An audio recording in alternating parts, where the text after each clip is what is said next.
आंसू नहीं कि कोई बड़ो बूढ़ो 100-120 साल को निकल जाए। तो जितनी माताएं इकट्ठी है कि जावेंगी रास्ता पर तो खूब हंस के बोलेंगी, और जैसे ही द्वारे पहुंची, जिज्जी तुम रो शुरू करो। और घूंघट में होंगी लेकिन बोले हे भगवान तुम बड़े अच्छे हदे, हमें छोड़ के चले गए। जिज्जी गोबर ड्रोन ले से आए और फिर शुरू, हे भगवान तुमने हमें काय छोड़ दो, तुम तो बहुत बढ़िया थे। और कहूँ धोखे से जो वे मर गए बड़े बूढ़े, वे इनके घर से 2-4 दिन पहले ही 1000-2000 रुपया ले आए, तो रोत भाई कहते भैया तुम बहुत ज्यादा अच्छे हते, हमारे घर बाद ना 2000 लाए बेऊ नहीं दे पाए। तो अजीब हो कुछ भी, माताएं बड़ी विलक्षण होती हैं। अच्छा माताओं, वैसे एक बात है, चौपाई आती है कि प्रात काल उठ के रघुनाथा, मात पिता गुरु नावे माथा। और अब प्रात काल उठ के रघुराई हाथ में बिंडल दिया। अच्छा हाथ उठाना, सुबह उठ के अपने अपने पति के पैर कौन कौन छूती हो? लो हंस लो।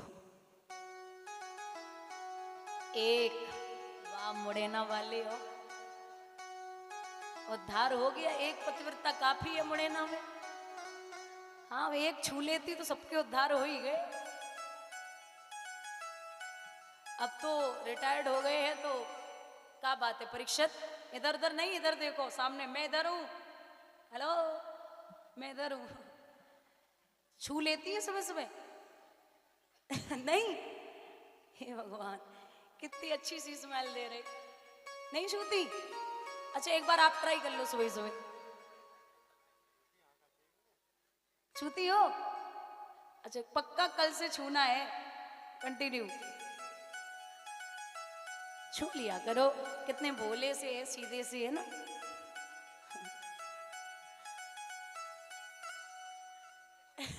अब वो अपने मुंह से ही कह रहे मैं सीधा नहीं हूं। अब मुझे भी पता चल गया था दूसरे तीसरे दिन सीधे तो नहीं हो।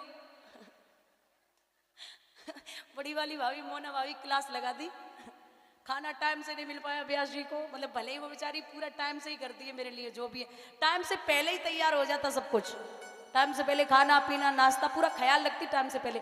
लेकिन वो है ना कि थोड़ा सा मजबूत कर दो जो गलती दोबारा ना हो। हाँ बहुत अच्छी है।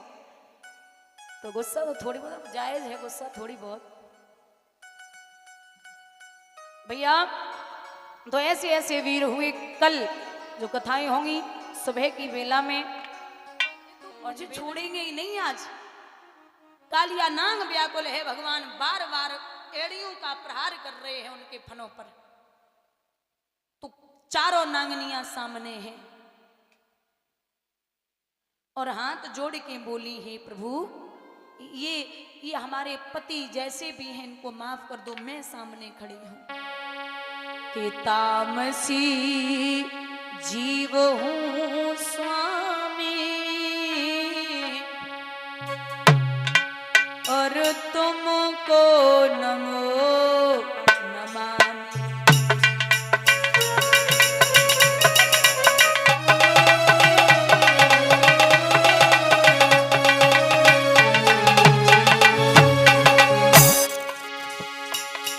तामसी जीव हूं स्वामी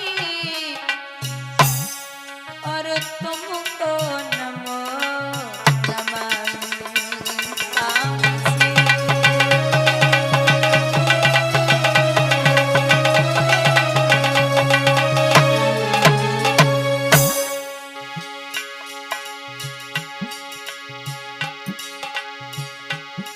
मोए पीक पिया की दीजो और माफ कन्हैया कीजो। मोए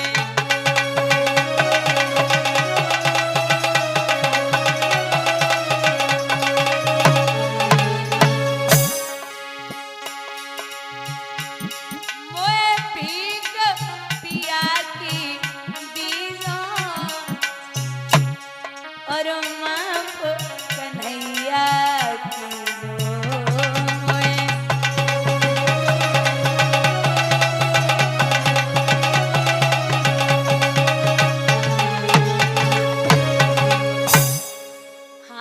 जोड़े खड़ी, भगवान माफ कर दो, ये आपके हाथों में मेरी लाज है, स्तुति की है। तो प्रभु ने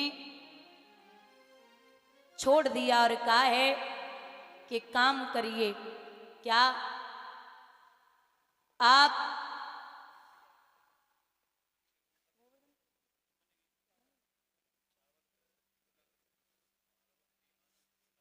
दो छबरियां कमल के पुष्प और गेंद का गेंद लाओ। दो छबरियां कमल के पुष्प आए और गेंद आई है। भगवान ने गेंद दामा को दी है। दो छबरियां कमल के पुष्प कंस के यहाँ भिजवा दिए तो कंस का सितारा मंद हो गया, भगवान कन्हैया का सितारा सत्संग हो गया। महाराज सुदामा चावल देख रहे हैं कि बराबर खाए जा रहे हैं। कृष्ण किलई खोल पुटरिया श्याम सुदामा टेढ़ो टेढ़ो दे।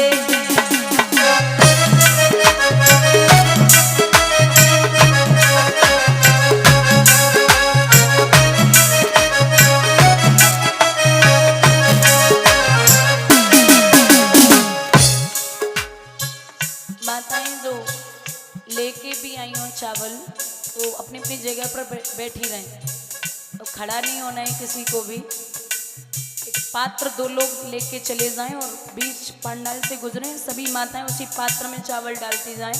आप ना खड़ी हो ना यहाँ तक आए, और चावल फेंकने तो बिल्कुल नहीं है। लई खोल पुटरिया श्याम सुदामा टेढ़ो टेढ़ो देखे।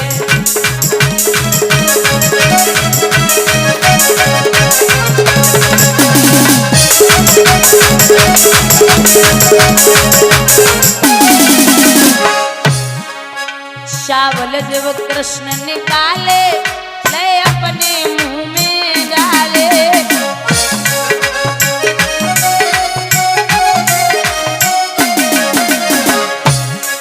दे झट एक लोक के नाम सुदामा टेढ़ो टेढ़ो देखे।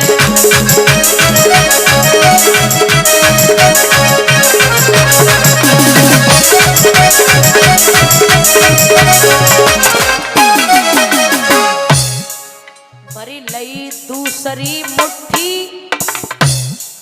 करी दुई लोकन की छुट्टी।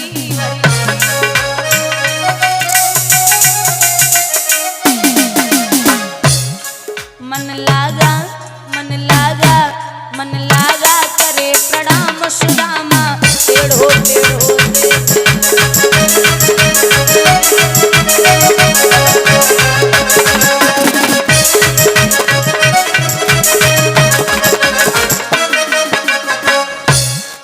अब जैसी तीसरी मुट्ठी भगवान ने भरी, रुक्मणी ने झपट के हाथ पकड़े हुए क्या कर रहे हो?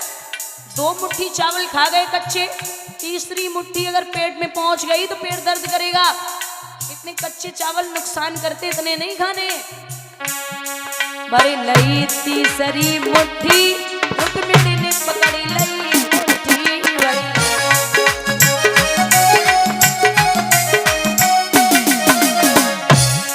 होए रहे होए रहे होए रहे भिखारी श्याम सुदामा टेढ़ो टेढ़ो।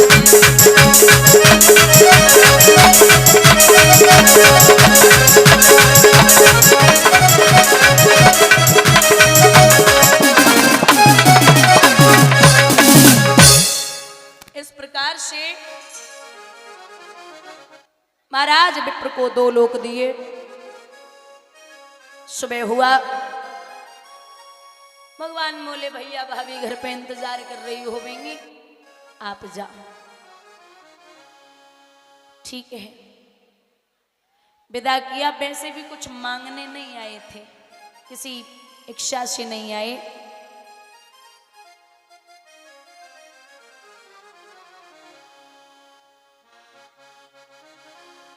भेजा।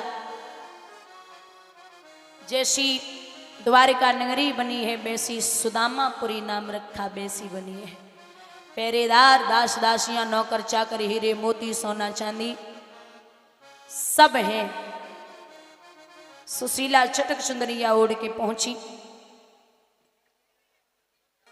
बोले कौन हो देवी? मैं आपकी पत्नी हूं। अच्छा ये हाथी घोड़े दास दासियां नौकर चाकर सब अपने हैं? बोले सब अपने। बोले अच्छा धनवान होगी आप तो? बोले बहुत। वो तो एक काम करो, अब सोने की रोटी और चांदी की दाल बना लो। सुशीला बोली तुम रहे बुद्धू के, बुद्धू जो पैसा वाले होते वे सोने की रोटी और चांदी की दाल नहीं खावे। बोले फिर ऐसे पैसा को क्या मतलब है? पत्नी का हाथ पकड़ के घर से निकले। पीछे से द्वारिकाधीश ने आवाज लगाई, बोले विप्र कहाँ जा रहे हो? बोले ये मोह माया जंजाल में खुद ही फंसे रहो, मुझे फंसाने की जरूरत नहीं है, मैं नहीं फंसूंगा। पत्नी को लेके अलग झोपड़ी बनाई। उसी झोपड़ी में विप्र भगवान का भजन कह रखा था कि जीवन में संतों से और ब्राह्मणों से बच के रहना। लेकिन जब बुद्धि बिगड़ती है ना तो फिर कुछ भी कर लो वो कुछ साथ नहीं देता। और सबसे मेन कारण है मदिरा, मतलब बुद्धि बिगाड़ने का मेन कारण है मदिरा। शराब से ही वो मदिरा पान करके यदुवंशी जामवंती का बेटा है सांब, उसके पेट से कढ़ाई बांधी और मित्रों को साथ लेकर के सप्तऋषियों के पास पहुंचे और मदिरा पी करके साड़ी बांध के पेट से कढ़ाई बांध के पहुंचे। बोले महाराज जब बताओ इनके कौन पैदा होगा? सप्तऋषि बोले तुम हमसे मजाक कर रहे हो, जाओ इसके मूसल पैदा होगा जो यादवों का विनाश कर देगा। 9 महीने के बाद कढ़ाई खोली गई, मूसल निकला। यादवों ने उसे घिसना प्रारंभ कर दिया। घिसते घिसते चूरा जो निकला उससे एरको नाम की घास बनी और घिसते घिसते कील बची, उसे नदी में फेंक दिया, जिससे मछली निगल लिया। यादवों में जरा सी बात को लेके झगड़ा हुआ। ऐसा झगड़ा बढ़ा 99 लाख से ज्यादा यदुवंशी। कितने दादा? 99 लाख से ज्यादा यदुवंशी उस युद्ध में मारे गए। जब हथियार खत्म हो गए तो जो एरको नाम की घास बनी थी वो तलवार बनी गई। भगवान स्वयं बढ़े कि रुक जाइए, ठहर जाइए, युद्ध ना करो, सब समाप्त हो जाएगा। तो भगवान को मारने के लिए दौड़े। भगवान पीछे हट गए। बलराम जी शेष नाग का रूप लेकर के क्षीर सागर में पहुंचे। अब जो कील बची थी इसे नदी में फेंक दिया था, उस कील को मछली ने निगला। एक जरा नाम के बहेलिया ने उस मछली को फाड़ करके कील को अपने धनुष पर चढ़ा लिया। ये जो जरा नाम का बहेलिया है बुजुर्गों, ये पूर्व जन्म में बाली था, जिसे भगवान श्री राम ने छुप करके वाड़ मारा था। भगवान पिन्नारक क्षेत्र में पीपल के वृक्ष पर बैठे। प्रभु के जो पैर का तलवा है ना वो बहुत लाल है, एकदम लाल। पैर का पदम था वो चमक रहा था। जरा नाम के बहेलिया ने सीधा निशाना लगाया, वो कील पदम में जाके लगी, पदम फट गया। भगवान गोलोक धाम के लिए प्रस्थान कर गए। श्री सूत जी बोले सौनकादिक ऋषियों, कथा श्रवण कराई गई। 7वां दिन हुआ तो परीक्षित महलों की तरफ बढ़े। नवल देव बड़ी चालाक थी, उसने महल